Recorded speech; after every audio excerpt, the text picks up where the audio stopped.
I don't want you to miss in what we just did. Not with Aaron, but you get that. Word of God says the Lord is a great God. The word Lord there has everything to do with the term Yahweh, which is kind of the self-existent one, the I am. All right?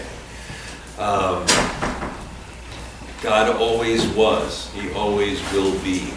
He is creator. He is sustainer. He is all-knowing. He is all-powerful. He is infinite in every way. And it's these things that not only make him a great God, but those very things make him a great king.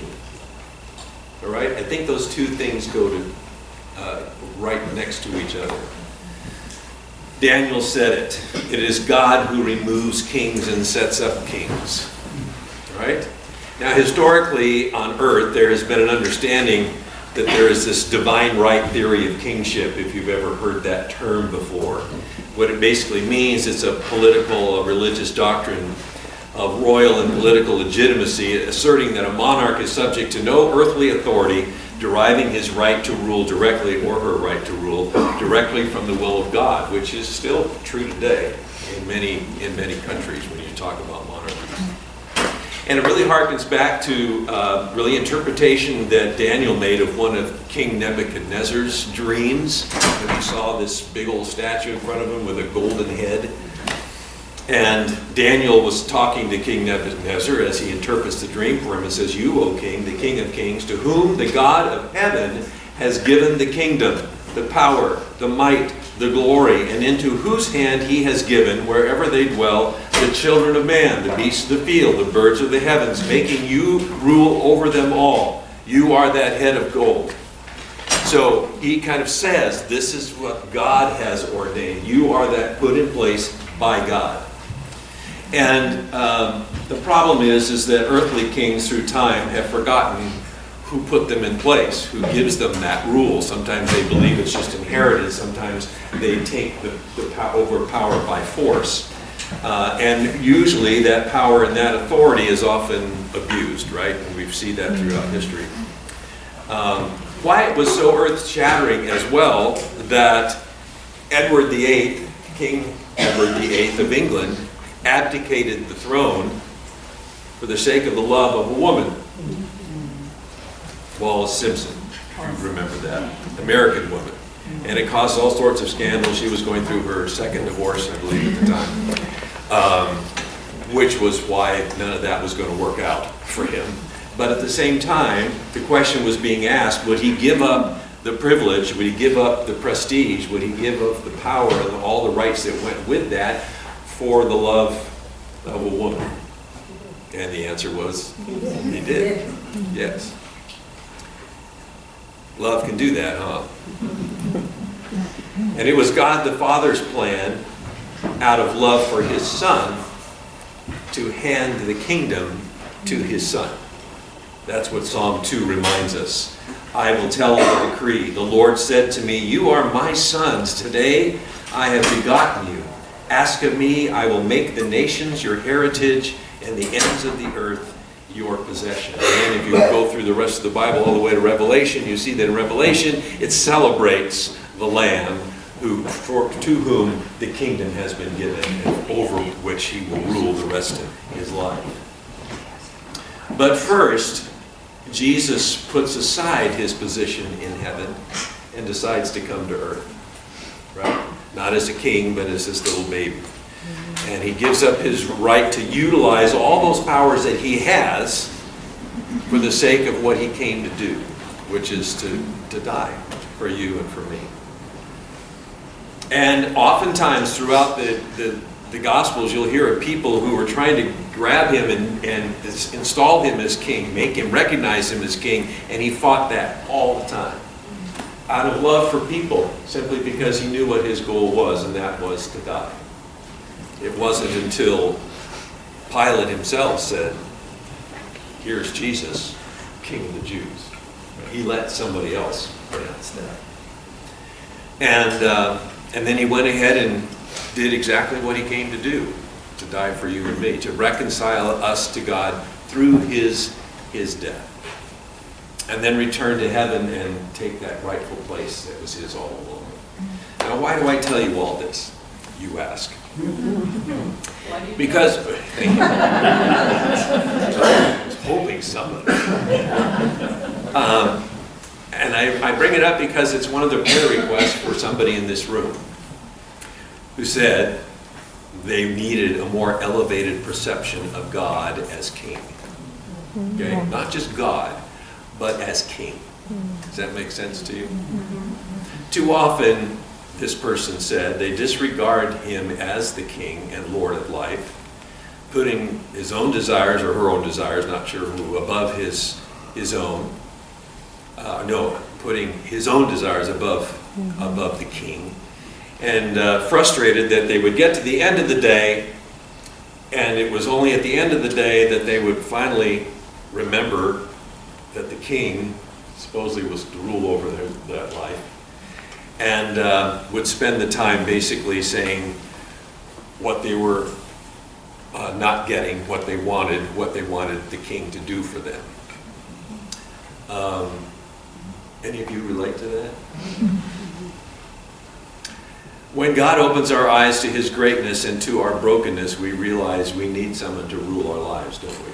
I think that's really essential in understanding the gospel. Because if you don't understand you're broken and you're not going to be able to do this yourself, you're not going to be able to earn heaven, you're not going to be able to be the very thing that God created you to be without God. It's going to take something greater than yourself, someone greater than yourself. And most of you, all of you, responded to that in faith, right? But what you don't expect most of the time is that your flesh and the spirit are going to collide when you do that. You're going to be fighting this incredible battle all the way through your life.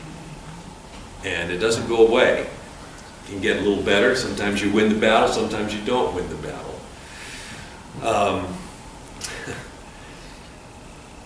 We return so easily to a life of self-gratification when we lose sight of who the king is. And much just like the people of Israel did. We want a king, we want a king, we want a king. God gave them a king, it just kind of went down, right? And there was no good that any one king necessarily was able to do to allow them to stay connected to God in that way all through their history. And we're no different. We want to be king, or at least we want the king to do what we want him to do, right? Rather than be subject to the king. And if I'm honest, sure, that's where my heart is time and time again. And when that doesn't happen, what do? Just like the people of Israel, we start serving other kings.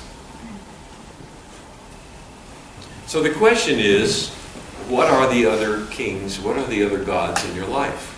The Bible calls them idols, right? That's really the prayer request here. It's one thing to say, I don't keep the king in mind. It's another thing to say, why not? The answer is because there are other kings. So my prayer would be that if you're at all relating to what I'm saying, the prayer needs to be, God, show me those other kings. Show me those other idols, if you will. Because if you don't recognize them, you won't move away from them. And believe me, Satan doesn't really care if you worship him. What he cares about is if you don't worship God. And so he's going to lead you to other kings, and he's going to keep you there as long as you don't know what they are. Some of those kings you can recognize. Sometimes you chase recognition. Sometimes that recognition is where you work. Sometimes it's in culture. Sometimes it's just being recognized within a relationship, right? People have been married a long time and they just feel like somehow there's distance there. People look for knowledge. Knowledge can be something that people can get puffed up on. Success. Financial security, which in itself is a contradiction of terms. Finances do not bring ultimate security. I hate to break it to you, but But I think you need to listen to yourself. We need to listen to ourselves, because oftentimes we can identify those other gods, those other idols, when we say things like, as soon as you fill in the blank, right? If I could only, when I finally, many times those are the things you're pursuing, rather than trusting that God is bringing you along in His time, in His way, and simply wants you to trust that He will be with you all along the way, right? But that's why we have to preach the gospel to ourselves every single hour, not just every single day, every single hour, because otherwise you start thinking, I can do this. Otherwise you can think something else is really what I'm chasing, and that's not what the Bible is telling you to do. That's not what Jesus wants, because He has so much to offer you in terms of leadership, in terms of protection, in terms of information. You will never be the person you were designed to be without God being in the middle of it. I had lunch with a guy today, and I just, he was kind of concerned about his son who's getting married, and I said, God's the one who created marriage, but He created marriage around Himself. And if He's not in the middle of that marriage, then it's not going to be the kind of marriage that God intends marriage to be. And, in many cases, that's why we have divorce the way we have it. But at the same time, it's a crazy world out there, and we need to be recognizing that there's a lot of things we can be chasing. But by God revealing those things to us, and the things we say, and the things we do, and the things that people tell us we do, and that's why you need good people in your life that can say, hey, do you recognize what you just said? Do you recognize what you're doing? That's what the church is. That's what this group is for one another, I hope. And that's why we pray for one another. We just got through singing "Seek," right? Your face I will seek. I will seek you. I always kind of thought it was weird. Seek the Lord while He may be found. Well, he's everywhere, right? The problem is that what the Spirit of God is competing with is those other idols in your head, those other kings, those other things that have your attention and that you're striving for. Because basically, David said in the First Chronicles, seek His presence continually. That's really the bottom line there, if you would. And how do you do that? You do it in prayer, you do it through the Word, you do it through the church, right? Each day is the day the Lord has made. The King is always with you. He is in you. He's at your side. He's following you. He's going alongside you.